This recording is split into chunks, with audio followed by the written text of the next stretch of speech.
2 minggu ini dunia ekonomi Indonesia nih lumayan meriah nih dengan banyak sekali kejadian, update, peristiwa. Salah satunya yang memicu kehebohan dan juga cukup ramai diperbincangkan adalah soal pasar modal Indonesia, karena pada Rabu 28 Januari MSCI itu mengeluarkan keputusan untuk membekukan indeks Indonesia maupun juga rebalancing atau proses penilaian untuk rotasi saham-saham Indonesia yang ada di indeks-indeks MSCI. Ini yang kemudian memicu waktu itu Mas Jauhari, kita pengen ngobrol juga seputar ramainya bursa dalam 1,5 minggu terakhir.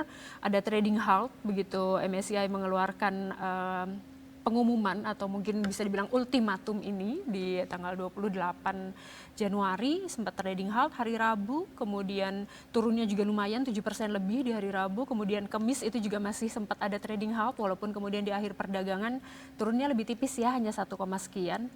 Kemudian hari Jumat Direktur Utama Bursa mundur pagi, kemudian dikeluarkan ada 5 langkah untuk perbaikan tata kelola.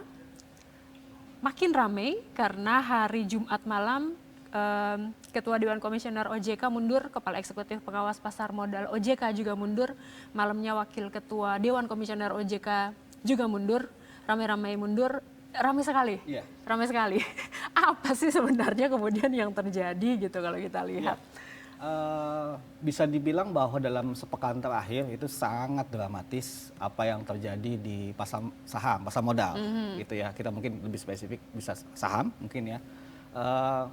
Tadi sudah disebutkan bahwa ini suatu hal yang mungkin sepengalaman saya pernah juga liputan di pasar modal ya, bertahun-tahun, tidak pernah ada peristiwa yang seperti ini. Pertama kalinya Pertama memang. kali. Ini Betul. sangat apa ya, kalau dibilang aneh ya, ada sedikit aneh karena kita tahu bahwa pertama ada tadi ultimatum dari MSCI, gitu ya. Nanti kita bicara lebih lanjut soal itu. Lalu disambut oleh reaksi yang dramatis sekali. Ya, indeks sempat trading halt, turun tajam sehingga sampai di trading halt atau di stop sementara lah sama 30 menit gitu. Nah, ini sesuatu yang dramatis karena penurunannya juga besar, tapi jangan lupa bahwa ada penurunan yang lebih besar lagi gitu ya selain yang kemarin gitu ya. Kita pernah sampai 10% ya, sehari, betul. bahkan 11%, tapi nggak ada yang mundur gitu. Dan budaya kita, kita tahu lah bahwa budaya mundur di kita itu kan sangat jarang sekali kita ya. Bursa Korea, bursa Jepang yang budaya mundur gitu ya kan, itu sangat lumrah. Ketika pasar jatuh tidak ada juga yang turun, tidak ada yang mundur gitu loh. Ini suatu keanehan. Kenapa keanehan atau sedikit aneh lah ya? Mungkin aneh karena oke lah, misalkan ada Direktur Bursa Efek mundur karena bentuk tanggung jawab karena ISG merosot drastis karena dianggap tidak merespon peringatan atau aspirasi dari MSCI gitu kan. Pertanyaannya yang agak sulit kita cerna adalah kenapa Ketua OJK juga gitu loh. Jadi ini agak padahal sebelumnya hari Kamis itu sempat sudah ada konvers bersama dan diputuskan OJK akan ngantor di BEI. Betul. Ternyata besokannya mundur. Ya, kenapa nggak mundur dari kemarin seperti itu ya. Nah, ini ada soalnya bagi kita jurnalis, kita sedikit berkomunikasi dengan sedikit banyak berkomunikasi dengan para analis, para pelaku pasar ya. Itu juga aneh, juga merasa heran, dan mundur itu harusnya ya, ya nanti saja, kasarnya seperti itu ya. Misalnya nanti saja yang saat ini saat genting, ya kita harus benahi dulu nih gitu, tahan dulu kita bagaimana cara jalan keluar dulu, solusi jangka pendek dulu.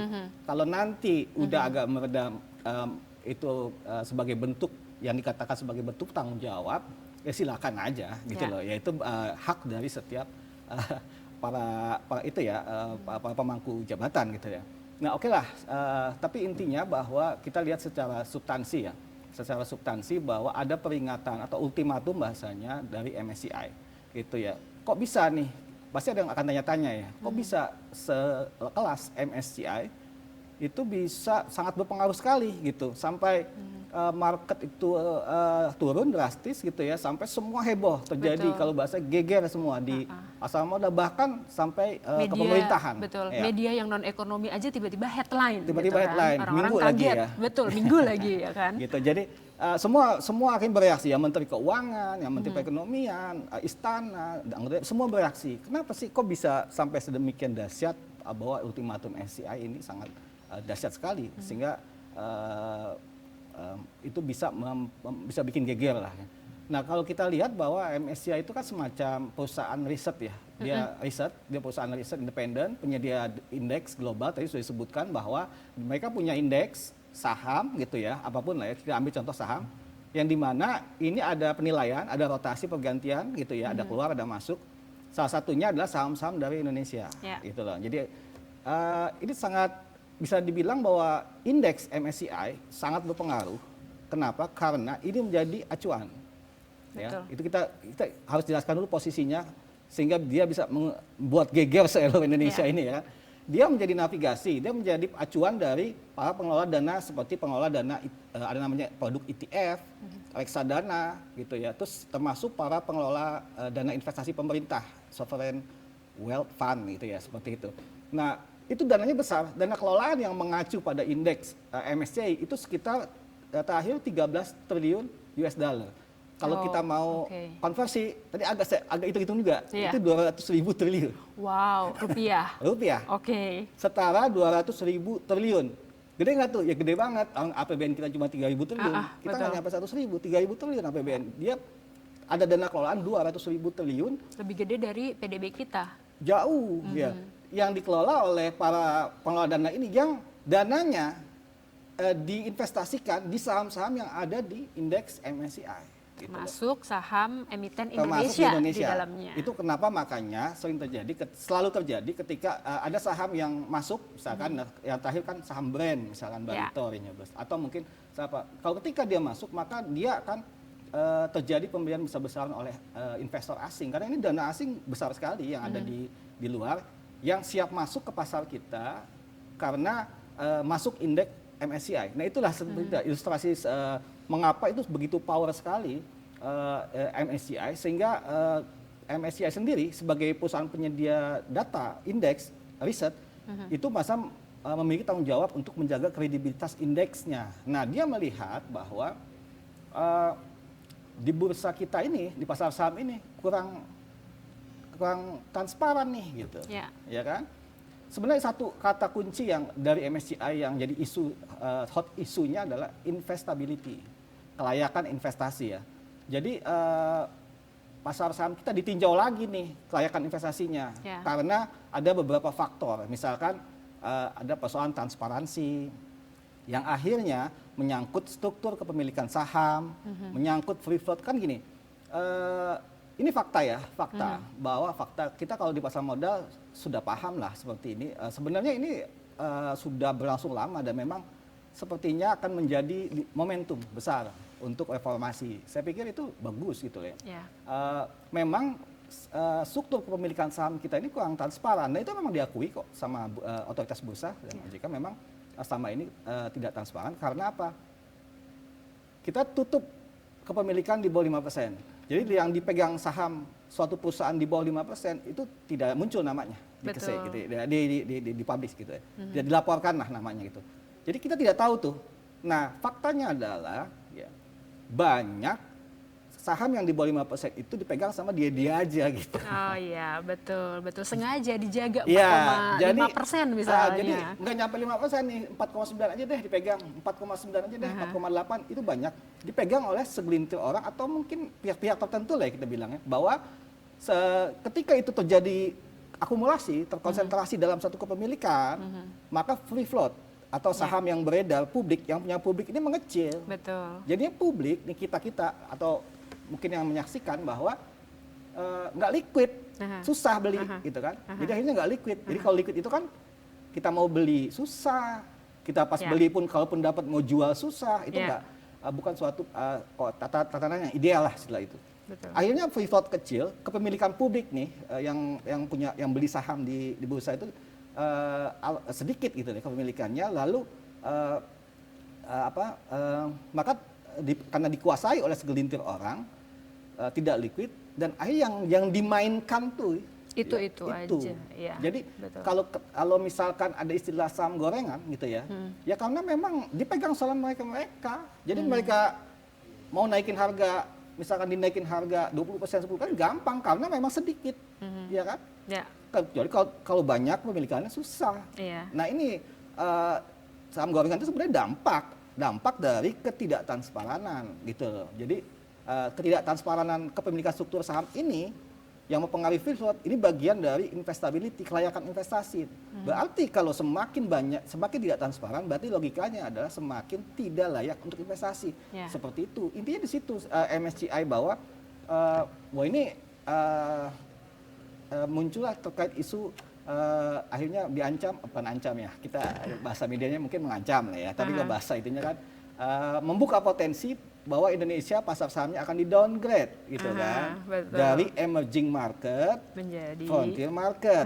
MSCI ada 3 kasta. Yang paling tinggi, kasta tertinggi adalah develop market yang negara-negara maju lah ya. Ya. Lalu kita di tengah emerging market, lalu di frontier. Ya. Nah, kita di ultimatum bahwa sampai Mei kalau tidak melakukan perubahan maka akan diturunkan menjadi frontier market. Kalau bisa dibilang nih pasar berkembang yang masih di awal banget lah gitu istilahnya itu, yang belum berkembang, yang mau berkembang gitu loh. Jadi tentu dampaknya akhirnya adalah ya kita saksikan bahwa marketnya terjun bebas karena ada isu itu, akhirnya dana-dana yang dari luar negeri yang sudah masuk ke saham-saham itu, mereka akhirnya melakukan jual saham besar-besaran, ditarik uangnya sehingga indeks jatuh dalam, investor lokal panik, ya kan, jual juga, akhirnya ya sudah yang terjadi adalah tragedi. Ya. Wajib lapor kepemilikan saham itu kan kemudian diubah yang tadinya adalah 5% ke atas, kemudian diubah menjadi akhirnya oleh Indonesia, oleh otoritas pasar modal, terutama pasar saham, bursa saham itu diubah menjadi 1%. 1% sudah wajib lapor. Itu yang pertama. Terus kemudian free float atau ambang batas minimal saham publik itu juga sudah dinaikkan cukup signifikan dari 7,5% menjadi 15%, betul. Itu menjadi beberapa cara yang kemudian dilakukan. Kita kan dikasih waktu sampai Mei oleh MSCI. Kemudian jajaran yang baru yang sekarang sedang mencoba untuk mengebut transformasi dan perbaikan tata kelola itu menargetkan April sudah selesai. Kita tahu sebenarnya orang-orangnya, kalau kita lihat misalnya di sosmed, pasti kan ada yang paham, ada yang juga langsung siapa nih, siapa lu yang sekarang pegang gitu kan. Tapi kalau kita lihat kan OJK nih maksudnya? Semua otoritasnya misalnya. Kalau di OJK itu kan Bu Kiki yang sekarang menjadi PJS wakil ketua Dewan Komisioner dan wakil ketua ya, kemudian Pak Hasan Fauzi untuk menggantikan Pak Inarno di kepala eksekutif pengawas pasar modal. Bukan orang baru sebenarnya, karena ya Bu Kiki kan juga dulunya direktur utama KSE gitu, itu kan SRO juga. Terus kemudian di BEI juga Pak Jeffrey yang dulunya direktur pengembangan kemudian menjadi PJS untuk direktur utama. Jalannya ya cukup panjang ya gitu. Kalau sampai April tuh berarti sekarang Februari, Maret, April hanya 2 bulan. Probabilitas untuk melakukan transformasi besar-besaran perbaikan tata kelola ini akan seberapa besar? Ya. Yang pasti semua investor saat ini, baik institusi besar ya, retail atau yang pemula atau apapun saat ini menantikan langkah konkret dari otoritas bursa, baik itu direktur Bursa Efek Indonesia maupun OJK untuk menyiapkan langkah-langkah konkret lah ya dan implementasi dari respon dari ultimatum dari MSCI gitu lah. Yang penting itu. Nah, sudah ada, mungkin sudah banyak juga yang tahu bahwa tadi itu disebutkan langkah-langkah yang akan dilakukan dan itu positif ya. Itu positif bagi market melihat bahwa langkah reformasi pasar modal ini yang sedang terjadi, mereka gitu positif terhadap langkah-langkah misalkan kayak free float 7,5% menjadi 15% meskipun di taruhlah kita Asia itu di Taiwan misalkan itu 40% free float perusahaan besar, big cap itu 40%-an. Di Oh. Korea Selatan itu 30%-an. Jadi main di 30-40. Yang Gede free ya? float, iya, kepemilikan saham publik yang di perusahaan-perusahaan besar, Aha. big cap itu 30-40%. Dan itu memang betul bahwa itu 30-40% itu nggak cuma angka ya, bahwa memang betul itu adalah terjadi persebaran kepemilikan gitu lah ya, nggak Betul. dikuasai oleh atau tidak terkonsentrasi pada satu pihak. Kalau di kita kan ya terbuka saja, ini banyak yang di bawah 10%, bahkan big Ya. cap sendiri ya, bahkan kita cuma 7,5% kok di sesuai ketentuan batas minimalnya gitu ya. Nah 10% pun kita kan nggak tahu juga dipegang oleh siapapun. Nah memang itu menjadi isu, tapi pada waktu sama ini tidak ada momentumnya, celah masuknya. Ya. Pelaku pasar sering teriak-teriak seperti ini, gitu, sering bahwa soal struktur transparansi, soal free float, ya cuma ya gitu aja gitu loh. Ya udah, sekarang udah kebuka pintunya, ya saya pikir market ya, pelaku pasar menyambut positif, asalkan ya ini ada asalkannya nih. Ya. Ini yang menjadi isu bahwa gini, pemerintah itu ya untuk bisa menjamin apa ya istilahnya kestabilan market dengan cara mempercepat pemilihan OJK, ketua OJK ya. Ya. Dia itu sangat penting sekali ya. Dan memilih dari orang-orang yang memang kredibel. Nah Ya. ini persoalannya. Jangan, kemarin ada sempat isu politisi gitu kan. Ya. Langsung bereaksi market. Nggak mau, market tuh paling ini loh. Anti kalau ya, ada investor global ini intervensi ya. apalagi ya sensitif banget kalau misalkan ada campur tangan negara terlalu jauh di pasar Ya. modal. Betul. Dan ini kan market liberal. Ya, karena itulah namanya SRO gitu Ya. ya, self regulatory. Ya ada self regulatory SRO itu ya. Itu mereka harusnya diserahkan saja kepada OJK dan bursa, makanya ini harus dipilih cepat juga harusnya ya. Dengar-dengar Juni, tapi agak terlalu lama. Mungkin kalau cepat sih bisa ya ketua OJK gitu ya. Betul. Kalau Juni berarti udah lewat. Ya ini maksudnya, nah itu makanya ini kan dalam proses berjalan semua dan semua sudah didiskusikan, semua sudah terjadi. Nah semua kita investor lah setidaknya memantau arahnya gitu. Apakah benar-benar ini akan terrealisasi atau gimana? Karena ini tidak main-main bahwa persoalan ini sebenarnya sudah pernah terjadi di beberapa negara ya, di soal persoalan seperti ini, dan kita tahu kita bisa pelajari dampak ketika kita gagal mereformasi apa. Dampak ketika kita berhasil mereformasi apa. Yang Ya. pasti kalau mereformasi kita berhasil ini, kita justru naik kelas. Ya, betul. Ya kan? Betul. Di emerging market, pasar emerging market itu kan ada bobotnya. Aha. Jadi nggak semua sama. Jadi kita bobotnya di sini, India di sini gitu. Ada macam di situ ada bobotnya. Kita itu akan menjadi naik kelas lah. Bobot kita akan lebih tinggi lah kalau kita berhasil mereformasi ya. Tapi kalau kita gagal, ya udah konsekuensi kita tadi itu ya balik ke yang frontier market. Mungkin nanti kita bisa coba singgung juga bahwa seperti yang terjadi di India misalkan atau di Argentina gitu. Itu contohnya lah yang kalau di Argentina yang gagal, yang India yang itu Betul. yang berhasil gitu loh. Nah itu yang paling penting adalah ya ini implementasi dari langkah-langkah tadi itu. Ya ini kita diuji lah seperti itu. Yang juga menjadi perhatian adalah kalau tadi Mas Jauhari kan juga mention, kita juga sempat berpikiran juga bahwa ketika dalam tanda kutip terlalu banyak intervensi, itu biasanya pelaku pasar justru khawatir gitu ya kan. Nah salah satu rencana di bursa adalah demutualisasi, Ya. yaitu BEI akan berubah status menjadi PT. PT tapi ya, dia lebih apa istilahnya bisa dimiliki oleh Investor luar pihak luar gitu lah ya, agar manajemen lebih profesional dan Ya. modern. Nah kemarin sempat ada Indonesia Economic Summit yang di sesi closing itu ada Pak Pandu Pandu Syahrir, CIO Danantara. Danantara, dan salah satu yang beliau presentasi nggak lama, salah satu yang dimention juga soal demutualisasi, memberikan contoh beberapa bursa yang juga sudah melakukan demutualisasi, lengkap dengan kemudian tahunnya, misalnya ada di, sebentar saya nyontek dikit, ada di Australia itu tahun 98, kemudian Singapore Exchange itu Desember 1999, Hong Kong juga pernah melakukan demutualisasi di Maret 2000, Nasdaq bahkan Januari 2001, jadi banyak sebenarnya yang sudah melakukan gitu.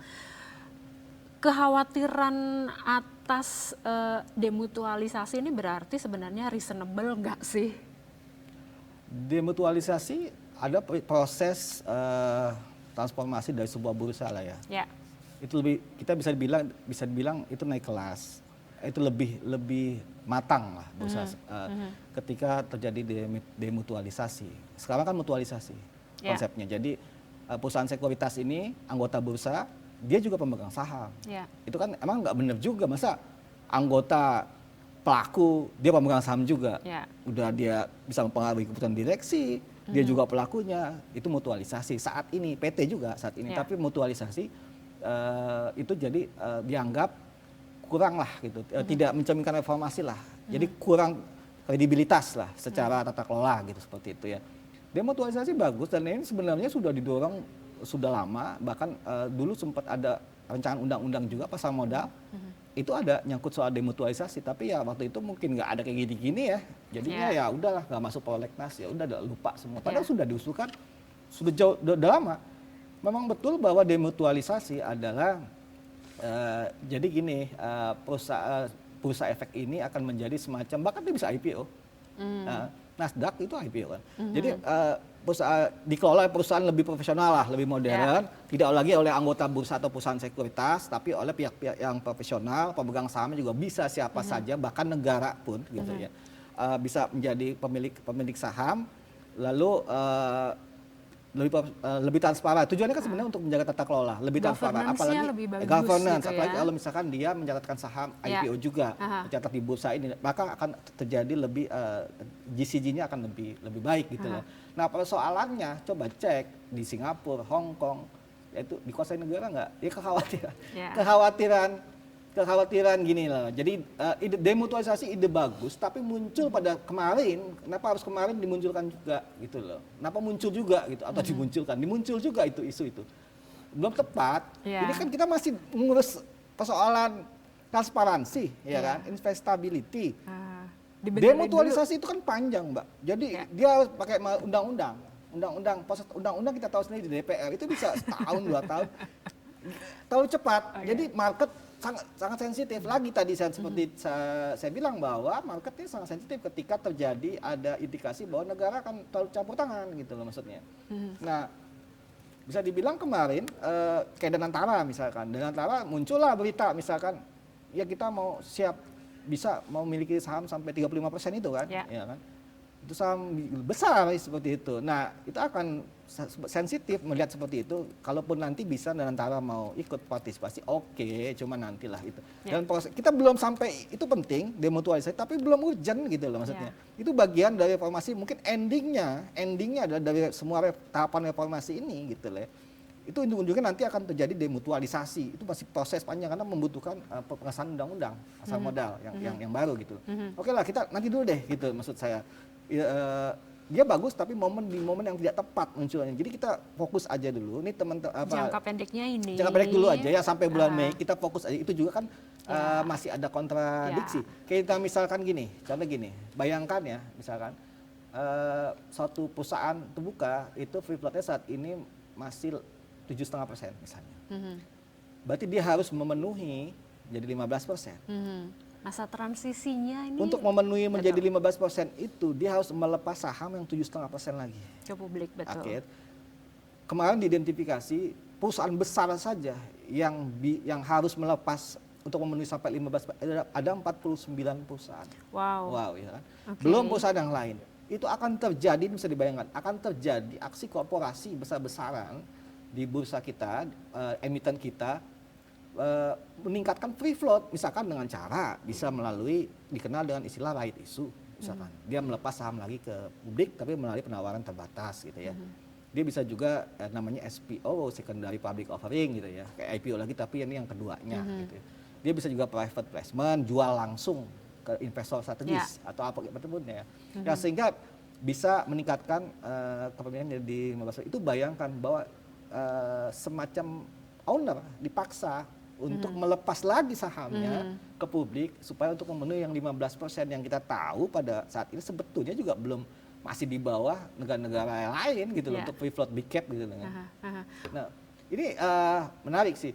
Jadi kita perlu ketahui bahwa ya ini juga masih menjadi polemik yang ketika asosiasi perusahaan itu emiten itu kemarin dia minta secara bertahap sajalah gitu loh, 3 tahun lah gitu, jangan ini semuanya demi sekarang itu nggak mungkin gitu ketika bulan Mei itu semua nggak mungkin, prosesnya kan lumayan panjang. Jadi mungkin itu yang nanti mungkin tugas dari Bursa Efek, OJK untuk mengkomunikasikan dengan MSCI. Oke, kita sepakat poin ini, kita ini itu, oke. Tapi kita butuh waktu untuk yang ini, yang itu. Itu kan semua bisa dibicarakan. Nah itulah makanya sekarang memang ada pelaksana tugas ya istilahnya, PLT, PJS dari Bursa Efek, ada dari OJK. Ya kita dukung aja untuk supaya dipercepat proses ininya, pembenahannya, sehingga kita bisa masuk ke selanjutnya gitu kan. Kalau dilihat sih sebenarnya cukup open ya prosesnya, karena di hari Minggu itu di awal Februari itu kan juga langsung Bu Kiki, Pak Jeffrey, di situ juga ada Danantara juga yang hadir, langsung mengajak dialog para pelaku pasar.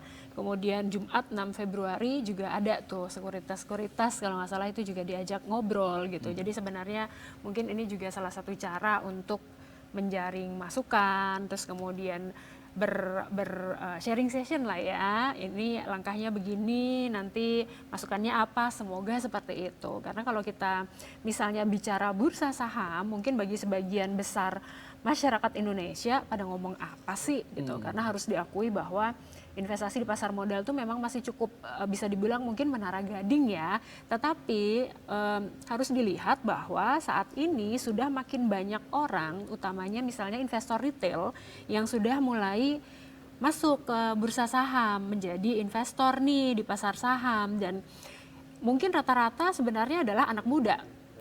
Gen Z nih, karena mereka sudah mulai sadar kalau dulu kan kita kampanyenya adalah ayo menabung, tapi dalam beberapa tahun terakhir ini kan ayo investasi gitu kan. Iya betul, nabung saham, betul dulu kita ada kampanyenya adalah nabung saham.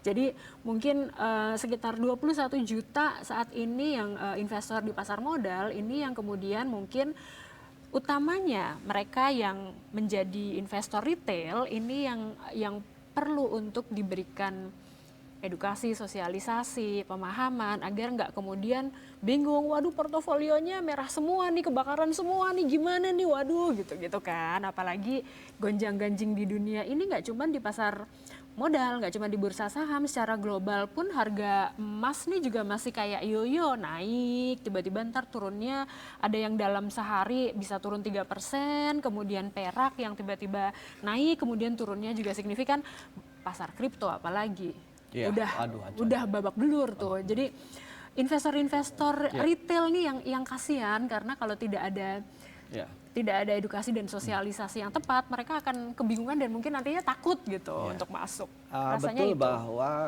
ini kita anak muda semua nih. Asik, bener. Untuk yang investor ya, saat ini sekitar tadi 55% ya.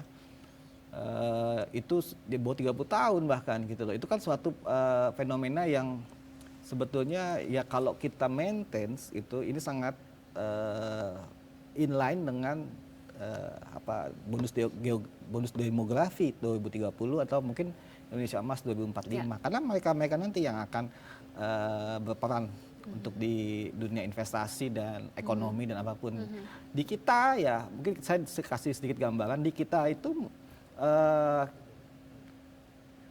untuk saham memang belum terlalu populer dibanding di luar negeri ya. Dalam di negara maju itu biasa, bahkan di Cina gitu, misalkan Taiwan itu ibu-ibu tuh biasa itu trading saham gitu ya, bahkan tukang di restoran sambil goreng tuh sambil Mantau. trading gitu loh. Itu biasa. Karena memang faktanya adalah pasar saham nih ya, bursa efek itu yang saham ini, itu kalau kita bandingkan dengan instrumen lain seperti deposito, reksadana, obligasi, atau ori yang retail gitu ya, itu memang secara return itu jauh ya lebih tinggi gitu dibanding instrumen lain. Nah, artinya bahwa pasar saham di negara maju, ya misalkan kita ambil contoh negara maju, itu sudah menjadi salah satu pilar ekonomi. Betul Dia sekali. yang mendorong pertumbuhan ekonomi gitu loh, yang mendorong bahkan bisa menggerakkan sektor real. Ya, karena apa? Semakin banyak perusahaan yang memanfaatkan dana dari pasar modal, maka dananya akan digunakan untuk ekspansi. Ya, betul. Untuk membangun ini, untuk membangun itu, ya akhirnya menyerap tenaga kerja, ekonomi bergerak, seperti itu kan. Nah, yang investor retail yang saat ini banyak anak muda nih yang di bawah 30 tahun gitu ya. Ini yang mungkin baru masuk kerja gitu, yang baru punya uang gitu. Kan ekspektasinya oke lah, bukan mulai masuk investasi 10 juta gitu ya, ada uang 20 juta bisa dimasukkan gitu ya. Ya ngeri dengan situasi kemarin itu, saya pikir semua akan, ya wajar aja kalau memang sangat dramatis karena pada saat itu ya. Tapi percayalah bahwa kayak misalkan transparansi kepemilikan itu untuk melindungi siapa memang, ya kan? Itu kan untuk melindungi investor retail. Betul. Ya, gini, sama yang terjadi ketika kepemilikan dipegang oleh mereka saja, ya lu lagi gitu ya kan. Betul. Dia lagi yang gitu. punya duit banyak lagi, duit banyak lagi. Dia pegang sahamnya yang tidak terlihat itu ya kan, sehingga kepemilikan saham publiknya kecil gitu ya, tidak liquid, gampang lah dinaikin saham. Ya, betul. Ya digoreng kan? lah itu iya. ya. Dengan Begitu MSG, naik ya, gitu. begitu naik, retail masuk, wah lagi naik nih, masuk ya, masuk, jual. Nah, makanya udah dibeli pucuk, rugi dia. Betul. Retail akan selalu dirugikan dalam situasi yang seperti ini. Yang diuntungkan selalu pihak-pihak tertentu yang memanfaatkan situasi, membentuk harga secara tidak wajar gitu. Nah, reformasi ini salah satu poinnya adalah membuka itu kan, transparansi kepemilikan struktur saham. Free float-nya juga diperbesar.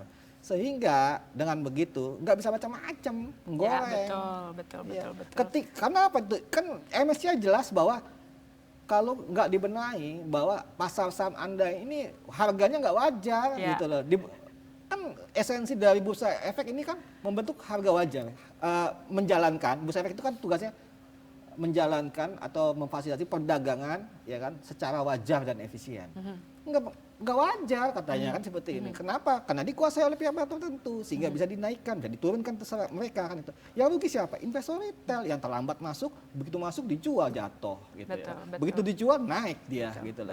Nah, itu yang sebenarnya saya pikir mungkin penonton gitu ya yang menyaksikan ini harus melihat juga, pasti akan melihat bahwa reformasi ini sebenarnya bagus untuk investor retail. Ya, jadi sebenarnya adalah momentum untuk meningkatkan perlindungan terhadap investor. Ya, betul. Karena terjadi transparansi, free float lebih besar dan liquid, maka investor retail terlindungi dari aksi-aksi yang tadi itu. Betul. Seperti itulah posisi. Langkah-langkahnya sih sebenarnya sudah oke lah ya, termasuk wajib lapor batas kepemilikan saham, kemudian aturan free float. Tinggal sekarang adalah bareng-bareng nih kita pantau, kita kawal juga agar kemudian implementasinya ini juga sesuai dengan harapan dan sesuai dengan target. Jadi pasar modal Indonesia ini akan kembali lagi kondusif, stabil, dan juga prospektif buat investasi. Jadi akhirnya pada masuk juga pasar modal kita bisa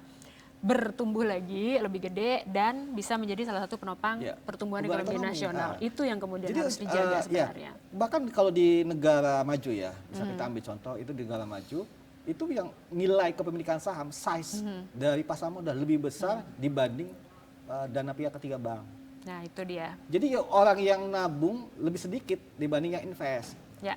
Makanya disebut investment society, gitu ya kan. Kalau kita saving society, karena masih nabung. Yang nggak tahu itu kita didiemin juga kegerus lah duit itu. Ya, betul. Jadi kalau kita nabung kita berapa nabung kita kan nggak akan bertumbuh tergerus ya dengan biaya admin dan lain-lain. Nah, makanya memang ini post nature sebenarnya untuk investment society orang lebih melek investasi itu hal yang lumrah di dunia itu bukan. Mungkin kita belum sampai situ, tapi kita tahu bahwa tren jumlah investor pasar modal terus semakin naik. Berapa tahun lalu kita hanya 10 juta. Sekarang ya kan? udah 21 juta. Iya. Betul. Jadi sudah, ini bagus ya, semakin banyak orang bahkan anak-anak muda semua yang akan nanti akan berperan di 2030, 2045 ya kan. Bayangkan kita sudah ada kebuka. Nah, momentumnya adalah saat ini. Ya, betul. Saat ini adalah sudah kebuka momentum untuk reformasi pasar modal. Ada dua, ya kan. Tadi saya singgung India dan Argentina. Argentina diturunkan menjadi frontier market, ya kan? Karena dia ada juga kebijakan ekonominya tidak pasti kayak gitu ya. Kendali pemerintah terhadap pasar keuangannya terlalu besar. Ya akhirnya dianggap tidak transparan. Akhirnya diturunkan oleh MSCI menjadi frontier. Dampaknya apa? Uang dana asing yang besar itu keluar semua. Nah, itu yang kita tidak ingin terjadi di kalau Indonesia. Ini mata uangnya anjlok, indeks sahamnya anjlok. Kalau mata uang sudah anjlok kan lagi kenanya ke perekonomian tuh. Iya, betul, ya kan? betul. Itulah. Nah, kalau akhirnya sampai saat ini belum, mereka setahun sih masih di frontier ya. Beda dengan India. India sama kayak kita emerging, ya kan, emerging market ya, pasar berkembang. Tapi mengapa sih India menjadi tujuan utama dari aliran dana global gitu ya, karena dia terus mereformasi pasar modal. Saya pikir kita bisa melihat contoh India lah ya, yang akhirnya bisa naik kelas dan dia masih emerging market tapi bobotnya lebih tinggi dari Indonesia, daripada Indonesia gitu ya. Tadi saya bilang ya rankingnya lebih tinggi lah lebih ya, itulah, bobotnya lebih besar. Nah artinya uang-uang yang dari yang besarnya itu yang di luar negeri masuk banyak ke India. Dan satu lagi, ini yang kita tidak harus, dana asing yang masuk ke India besar dan stabil. Itu yang paling penting kan. Betul. Kalau di Indonesia besar juga, tapi nggak stabil. Betul. Ada apapun kayak sekarang tarik jatuh. Karena gini, investor asing sedikit secara jumlah pihak-pihak lembaga punya investor ya, tapi uangnya kepemilikannya gede. Jadi kalau begitu dia, apalagi mereka banyak masuk di perusahaan-perusahaan yang besar, dia uangnya besar, sekalinya dia jual, tarik, goyang, sahamnya turun, indeksnya terseret, indeks turun juga. Nah itu yang dikhawatirkan, takutnya kalau misalkan kita menjadi frontier market, ya kan, kita ditarik dananya, kita nggak stabil gitu loh. Jadi goyang, ISG makin terpuruk, rupiah makin terpuruk, ya kan, wah itu. Dan yang paling penting adalah reputasi. Reputasi kita di global, pasar modalnya jelek gitu loh. Dan itu susah sekali untuk bangkitin. Nah makanya ini saya pikir positif sampai saat ini ya, ada diskusi dengan regulator dan MSCI dengan pemerintah pun gitu, menjamin bahwa semua ini pada koridornya, sehingga akan semua ini akan menuju pada ya kita malah bisa naik kelas lah istilahnya gitu ya, daripada. Ya, menarik Mas Johari, tentunya kita akan terus pantau dan juga terus kawal. Mungkin nanti kita akan bahas lagi begitu ada perkembangan berikutnya ya, yang tentu pastinya adalah kita tidak ingin pasar kita nih turun ranking, turun kasta dan capital outflow juga. Terima kasih meja redaksi kali ini. Nanti kita akan ngobrol-ngobrol lagi tentang topik-topik ekonomi juga dan topik-topik lainnya yang tentu saja sedang menjadi perhatian publik. Terima kasih. Thank you Mas Jo.